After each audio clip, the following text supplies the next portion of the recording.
Bhaskaran SP cyber crime. இந்த FedEx courier நம்ம DGP உத்தரவுப்படி இந்த ஃபெடெக்ஸ் கொரியர் வந்து இப்போ ரொம்ப சீரியஸாக இருக்குது. மக்கள்கிட்ட பீதியை அதிகமாக உண்டு பண்ணுது. அது என்னென்னா, ஃபெடெக்ஸ்னு ஒரு கொரியர் சர்வீஸு, அந்த கொரியர் அந்த இதெல்லாம் அது உண்மையான ஒரு கொரியர் சர்வீஸே நம்மகிட்ட இருக்குது.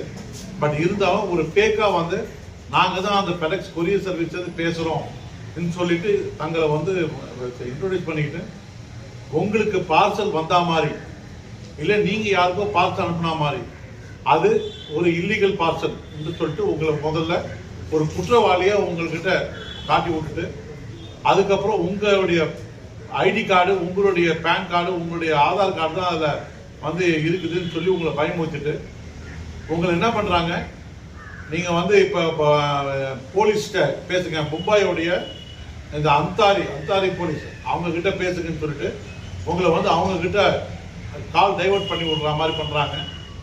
அந்த போலீஸ் என்ன பண்ணுறாங்க, சார் நீங்கள் பேசுறத நான் கேள்விப்பட்டேன், நீங்கள் ஒன்றும் தப்பு பண்ணுற மாதிரி தெரியல, எதுக்கும் உங்களுடைய ஆதார் கார்டு இப்போ இதெல்லாம் டீட்டெயில்ஸ் கொடுங்கன்னு சொல்லி உங்ககிட்ட கேட்டு உங்ககிட்டயே வாங்கிக்கிறாங்க.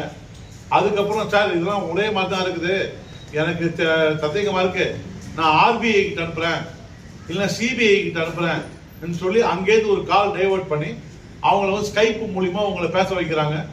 அதுக்கப்புறமா சரி இந்த குற்றத்திலிருந்து உங்களை தப்பிக்க வைக்கிறதுக்கு ஏதாவது பணம் கொடுக்குறீங்களா, ஏன்னா உங்ககிட்ட இருக்கிற அக்கௌண்ட்டு எல்லா பேலன்ஸ் தெரிஞ்சுக்கிறாங்க.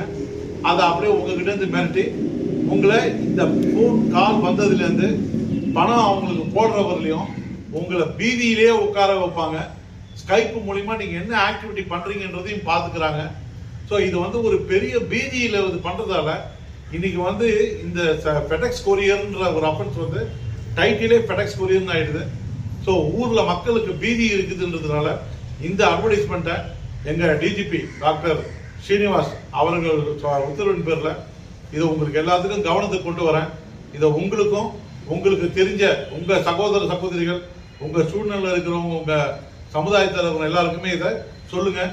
இதை மாதிரி ஃபெடெக்ஸ்ன்னு உங்ககிட்ட கால் வந்ததுன்னா காலை கட் பண்ணிட்டு அடுத்த வேலையை பாருங்கள், அதுக்கு செவி சாய்க்காதீங்கன்றது தான் எங்களுடைய வேண்டுகோள். நன்றி, வணக்கம்.